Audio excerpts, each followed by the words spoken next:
صلی اللہ علیہ وآلہ وسلم۔ بسم اللہ الرحمن الرحیم۔ اللہ کے نام سے شروع جو بڑا مہربان اور نہایت رحم والا۔ السلام علیکم، میں ہوں محمد عثمان علی بٹ۔ آج میں یہاں پر اپنے دوست احباب کے اسرار پر اور جو مجھے کافی زیادہ سوشل میڈیا کے اوپر مجھے میسیج موصول ہوئے اس کے اوپر آج بات کرنے کے لیے حاضر ہوں، اور وہ جو بات ہے، وہ جو موضوع ہے، وہ ہے خاص طور پر اسٹوڈنٹ سولیڈیرٹی مارچ، جو کہ فیض فیسٹیول کے نام سے جو ہوا۔ تو اس میں جو نوجوان طلباء و طالبات ہیں انہوں نے پارٹیسپیٹ کیا اور اپنے اپنے جو جذبات ہیں، خیالات کا اظہار کیا۔ تو وہاں پر جو بہت سے نعرے لگائے گئے، وہاں پہ سب سے جو خاص تھا وہ یہ تھا کہ ایشیا سرخ ہے، لال ہے، اور لبرلزم کے اوپر جو بات کی گئی، فریڈم آف سپیچ یعنی کہ فریڈم آف ایکسپریشن، اور سب سے خاص بات کہ ہر بندہ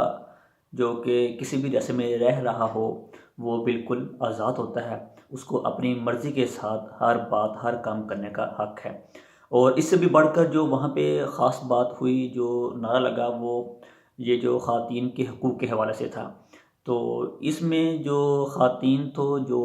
تھیں موجود، مگر اس میں جو مرد حضرات ہیں وہ بھی شامل تھے۔ تو اب ہم اس کے اوپر جو بات کرتے ہیں کہ اصل میں اس کے پیچھے جو چھپے ہوئے محرکات ہیں وہ کیا، اور یہ جو این جی اوز ہیں وہ اس کے اوپر کیا کردار ادا کر رہی ہیں، اور اس کے پیچھے جو زائنسٹ ہے، لابی ہے، اس کا کتنا ہاتھ ہے، اور اس میں جو ہمارا میڈیا وہ کیا کر رہا ہے۔ تو سب سے پہلے ہم بات کرتے ہیں کہ یہ جو اس کو لیڈ کر رہی ہیں ان کا نام تھا میم عروج اورنگزیب۔ تو اگر ہم ان کے تعلیمی بیک گراؤنڈ کا جائزہ لیں تو انہوں نے بی ایس جو ہے نا ماس کام کیا ہوا ہے پنجاب یونیورسٹی سے۔ چونکہ میں خود بھی ماس کام کا طالب علم رہا ہوں، میں نے بھی بی ایس کیا ہوا ہے۔ تو سب سے پہلے ہم بات کرتے ہیں کہ یہ جو میڈیا یہ کس طرح کام کرتا ہے، کیونکہ اس کے اوپر بات کرنے کی سب سے بڑی وجہ وہ یہ ہے کہ یہ جو مارچ ہوا اس کو سوشل میڈیا کے اوپر مکمل طور پر کور کیا گیا۔ اس کے علاوہ یہ جو ہمارا مین اسٹریم میڈیا ہے اس کے اوپر بھی بات کی گئی۔ حالانکہ عام جو اس طرح کے ہوتے ہیں حالات و واقعات کھڑے ہو جائیں یا کوئی بھی ایسا ایونٹ ہو جائے، اس کو کور نہیں کیا جاتا۔ اس ایونٹ کو خاص طور پر کور کرنے کی وجہ، تو یہ سوال ہر ایک ذہن میں آتا ہے۔ تو یہ اس کی جو اگر ہم اس کے پس منظر میں جائیں تو اس کے اوپر ہم جب ریسرچ کرتے ہیں تو ہمیں یہ ثبوت ملتے ہیں، اس نتیجہ کے اوپر پہنچتے ہیں کہ یہ جو پاکستانی این جی اوز ہیں جو کہ فلی فنڈڈ کام کر رہی ہیں زائنسٹ کے کہنے کے اوپر، اور پاکستان میں یہ چاہ رہے ہیں کہ شام، لبنان، ایران، عراق والے جو حالات ہیں وہ ہو جائیں، مگر چونکہ جو ہماری پاک آرمی ہے وہ اس طرح ہونے کو نہیں دے رہی، اور انشاءاللہ اس طرح کا کوئی بھی واقعہ یا حالات پیدا نہیں ہوں گے۔ اور جہاں تک اگر ہم بات کریں کہ یہ طلبہ باہر کیوں نکلیں، تو ہم بھی طالب علمی کی جو دور ہے کا جو زمانہ ہے وہاں سے گزرے ہیں، تو ہمیں کسی بھی قسم کی کوئی جو ہے نا ٹینشن نہیں ہوتی۔ ہمیں پتہ ہے کہ جو ہمارے گھر والے ہیں وہ ہمیں کھلاتے ہیں، پلاتے ہیں، جو تمام ہمارا جو خرچہ وہ افورڈ کرتے ہیں۔ اس لیے ہمیں جس کام کی طرف لگایا جاتا ہے ہم وہ کام پر لگ جاتے ہیں۔ اصل میں پتہ تب چلتا ہے کہ جب بندہ خود کمانے لگ جائے اور اپنے پاؤں کے اوپر کھڑا ہو جائے، کیونکہ ابھی یہ سارے بچے ہیں، نادان ہیں، اور جو این جی اوز ہیں وہ ان کو اپنے جو ہے نا انگلی کے اوپر نچا رہے ہیں۔ جہاں تک فیض صاحب کا تعلق ہے کہ یہ جو وہاں پہ جا کے فیض صاحب کے اشعار پڑھ رہے ہیں اور لوگوں کو متشل کو نہ کرنے کی کوشش کر رہے ہیں، تو ہم اس کے حق میں نہیں ہیں، اور نہ ہی ہمیں جو اسلام ہے وہ اس کی اجازت بالکل دیتا ہے۔ اگر ہم پس منظر میں جائیں، تھوڑا سا جو طریق کو کھنگالیں، تو یہ فیض احمد فیض وہی ہیں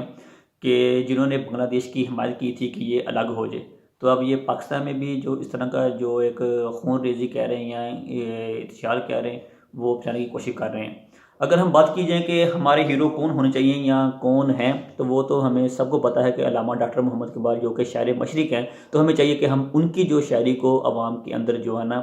اس کو جو ہے نا فروغ دیں، تاکہ ہم اسلام کی طرف بھی جائیں اور ہم جو اپنا کھویا ہوا معیار ہے وہ بھی حاصل کر سکیں، اور جو پاکستان کا حقیقی مقصد ہے اس کی طرف ہم گامزن ہو سکیں۔ اور اب ہم اس سے آگے یہ بڑھتے ہیں کہ اس کے جو ہے نا آگے ہمیں جو اس کے آفٹر افیکٹس ہیں وہ کیا ہو سکتے ہیں، چونکہ یہ جو ہمیں پتہ ہے یہ فیض صاحب کی جو نعرے لگا رہے ہیں، ان کے جو اپنے عقائد و نظریات وہ کس طرح کے تھے، اور ان کو جیل بھی جانا پڑا، اور اس کے علاوہ یہ جو اسٹوڈنٹ ہیں ابھی ان کو نہیں پتہ، اور یہ جو این جی اوز ہیں وہ ان کو کھلا رہی ہیں۔ اب اس کا جو اگلا سٹیپ وہ یہ ہوگا لاطینیت، کوئی خدا نہیں، ہر ایک کو اپنا حق ہے اپنے عقائد رکھنے کا، اپنے نظریات رکھنے کا،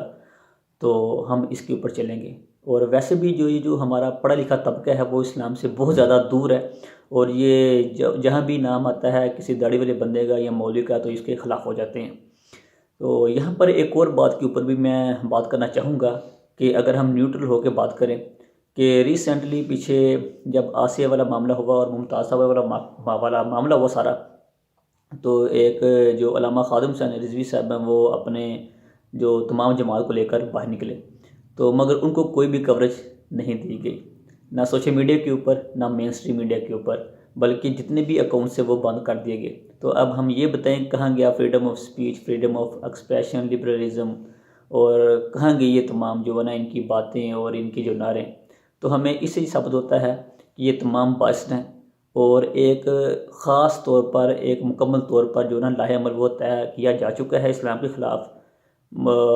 تاکہ یہ جو بھی ان کے جانشین ہیں جو حقیقی ہیں ان کو جو ہے نا ختم کیا جائے۔ تو یہ کچھ مین باتیں تھیں، اور باقی جو میری گفتگو سے ریلیٹڈ جو مین ڈیٹیلز ہیں وہ ان کے جو لنکس ہیں وہ ڈسکرپشن میں ڈال دیے جائیں گے، آپ وہاں سے بھی اس کو دیکھ سکتے ہیں۔ تو پھر بھی اگر کوئی پوائنٹ رہ گیا ہو تو آپ اپنے کمنٹ سیکشن میں بتا سکتے ہیں، انشاءاللہ اس کے اوپر مزید گفتگو کی جائے گی۔ اب تک اتنا ہی، اوکے، خدا حافظ، اللہ نگہبان۔